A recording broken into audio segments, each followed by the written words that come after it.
For people who want or need a ton of space, but wouldn't be caught dead in a minivan, the Honda Pilot and Toyota Highlander are built just for you. Now early in the year, we ran this comparison with the 2018 Pilot, and the result was so close we couldn't declare a definitive winner. Well, now it's time for a rematch, using Honda's thoroughly revamped 2019 Pilot. So which of these two is the best option in 2019 for you and your family? Let's find out.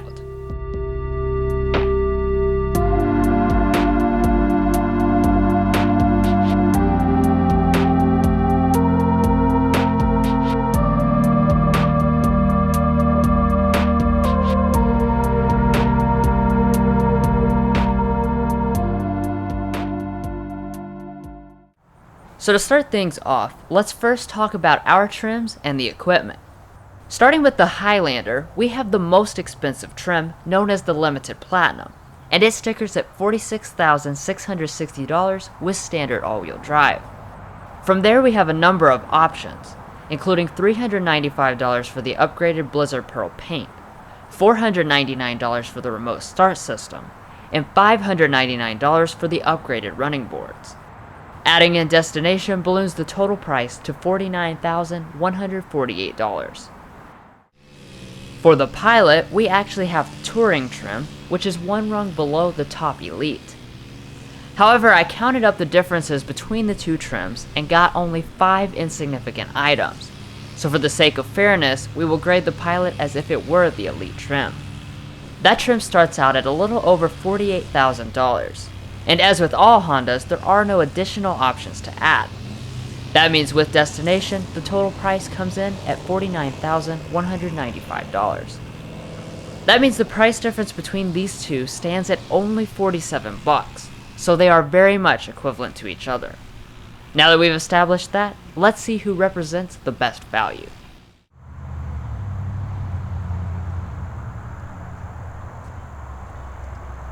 Getting into the cars, they both come with their brand's typical smart entry fobs. The Honda has a dedicated button for remote start, while the Highlander just requires a sequence of button presses.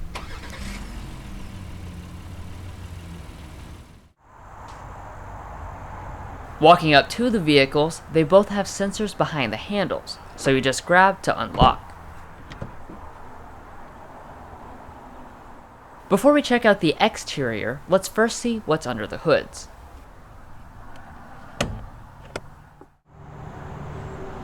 So for the powertrains, these two are more similar than they are different. Unlike some of the rivals, they both continue to have naturally aspirated 3.5-liter V6 engines, making 295 horsepower in the Highlander and 280 horsepower in the Pilot. For the transmissions, the Highlander has an 8-speed automatic, while the Pilot has a 9-speed automatic on the upper trims. Now I know there have been some complaints about this transmission, but it has been retuned for 2019. And the similarities continue to fuel economy as well, where both come in at 22 combined, thanks to standard auto start-stop technology. The actual numbers are 20 city, 26 highway, 22 combined for the Toyota, and 19 city, 26 highway, 22 combined for the Honda.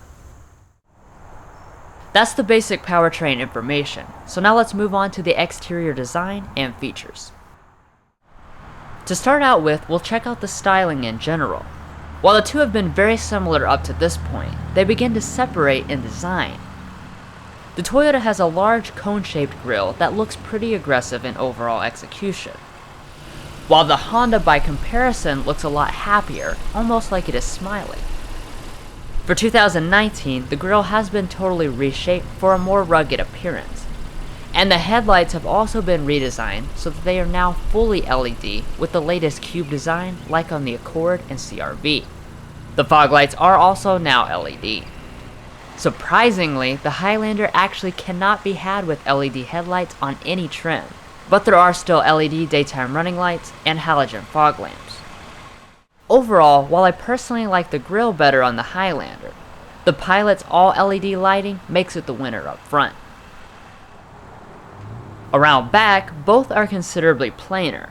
There are LED taillights with premium designs, but neither have exposed exhaust or anything else to make it stand out from the other one, so I won't award any points. While we're back here, let's talk about towing. They can both handle up to 5,000 pounds as equipped, which is in line with pretty much everything else in the class. Now we'll work our way around the vehicles and compare all the features and specs. Starting up front, the Highlander has a good deal more ground clearance, at 8 inches versus 7.3. And technically it also has an insignificant 2% advantage in turning circle. Moving on to the wheels, the Pilot continues to have a clear advantage this year. While the Highlander has pretty plain looking 19-inch alloys, the Honda gives you 20 inches with a much more elaborate and attractive design. Next we have the mirrors, where the Pilot gains some new features for 2019 that the Highlander doesn't have. While both have heating and LED turn signals, only the Honda has power folding and auto dimming abilities. They both continue to have blind spot monitoring with rear cross traffic alert, the Highlander's indicator in the mirror, and the Pilot's inside the cabin. And on that very important topic of safety, both SUVs are highly rated as top safety picks by the Insurance Institute for Highway Safety. The Highlander and Pilot also give you the comprehensive suite of active safety features standard across all of the trims. That means every model that leaves the lot will include automatic emergency braking, lane keeping assist, adaptive cruise control, and auto high beam headlights. As far as your warranties, they both have the same 3-year 36,000 mile bumper to bumper warranties, and 5-year 60,000 mile powertrain warranties. However, the reason the Highlander gets the point here is the fact that Toyota gives you 2 years or 25,000 miles of complimentary maintenance, which Honda does not.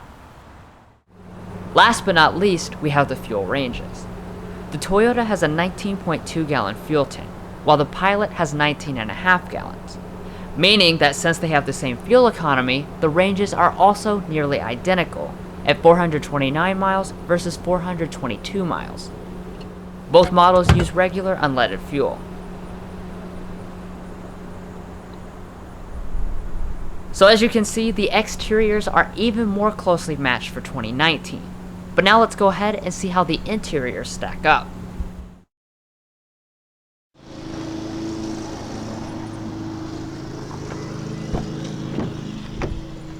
Even when you first open the door, it is immediately apparent right off the bat that these interiors are made for ultimate versatility.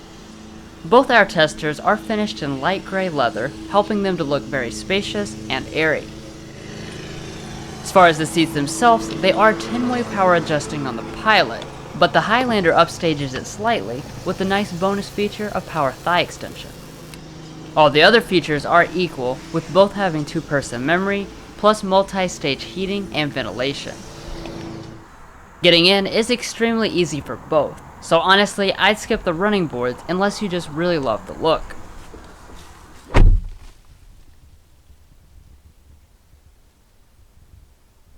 Moving into the interiors, both come with pleasant designs and nice materials to back them up. On the Highlander, the entire upper part of the dash is all nicely grained soft touch plastic with stitching.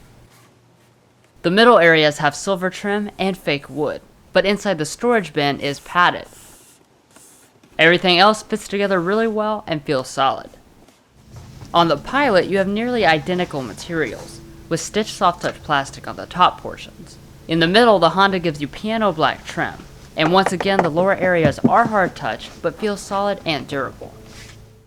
For the door trims, nothing has changed for 2019, so they continue to be very similar to each other. Both have leather on the armrest and soft touch plastic on the tops, so overall there is no materials point unless you happen to prefer fake wood over piano black trim. To start, press the standard buttons.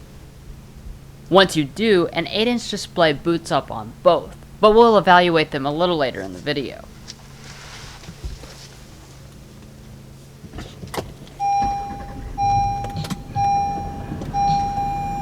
But while the center displays are similar, the gauges are certainly not.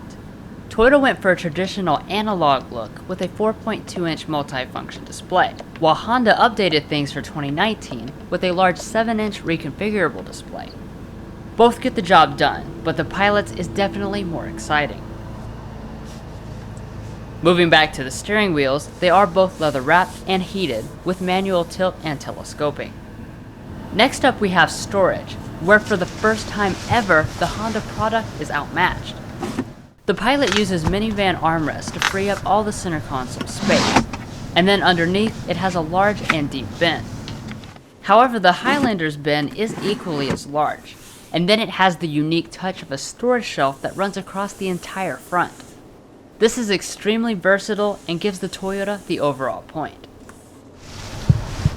For the shifters, the Toyota has a traditional one like everyone is used to, but the Pilot has a new electronic one.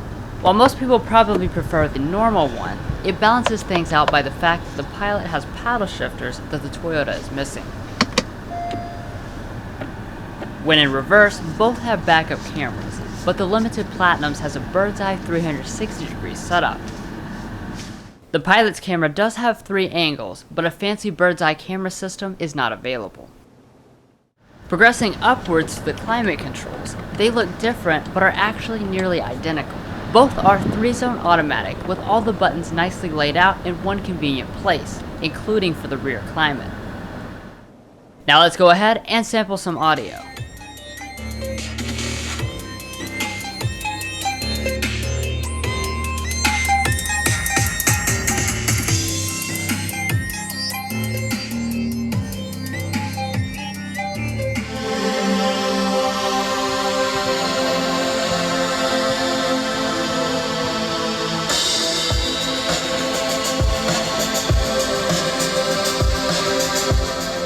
Even though the Pilot is down a couple speakers, I actually think it sounds a little better with the extra wattage for 2019. Next up we have the infotainment systems, where the Pilot has seen a big upgrade to the latest Honda Link system. It now has better graphics, performance, and touch response, in addition to Android Auto and Apple CarPlay. There are also some new functions like LTE Wi-Fi hotspot and the cabin control app. By comparison, the Toyota system looks dated, especially since the screen is so dim and low res. Of course it does most of the same stuff, but without the newest touches like pinch to zoom. You also don't have Android Auto or Apple CarPlay, so overall Honda takes the point for electronics. Wrapping things up, both vehicles come with auto-dimming rearview mirrors with frameless designs, and HomeLink universal remotes. The last difference worth mentioning is the panoramic moonroofs. They obviously both have one, but the Highlander's is one continuous piece, which is more impressive than 2 separate ones. Overall, it continues to be a close match this year on the inside, so the winner will be determined by the rear areas.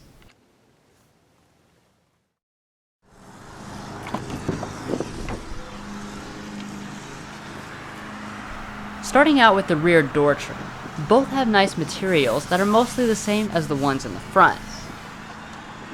I also like the rear sunshades, which elevate the level of comfort.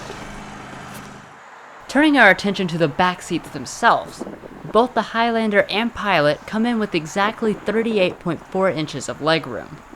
The Pilot does have ever so slightly more headroom at 40.2 inches versus 39.9, but that's only about 1% difference, so it's not worth any points. What is worth points though are the rear amenities. Both have their own climate adjustments and heated rear seats, but the big difference is the rear entertainment system on the Pilot.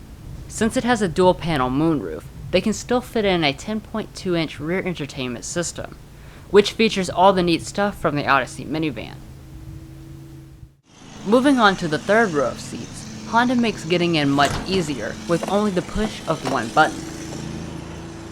Once back there, space is decent on both, though you can definitely tell that the Pilot is overall more accommodating.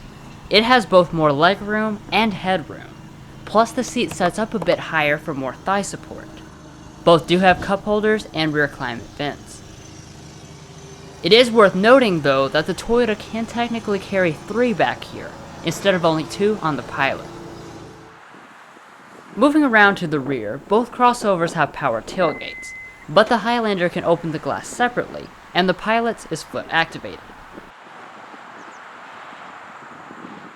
Once they open up, you'll find consistently more space in the Pilot, with the seats in all configurations. With the third rows up, we have 13.8 cubic feet of space in the Toyota and 16 in the Pilot. With those seats folded, it is 42.3 versus 46. And with the second row folded, it is 83.7 versus 83.8.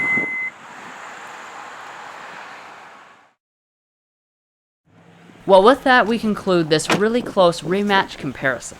This time around, Honda's updates helped it edge out the Highlander, but as you can tell, they are both really quite similar, so you need to check them out in person before making any final decisions.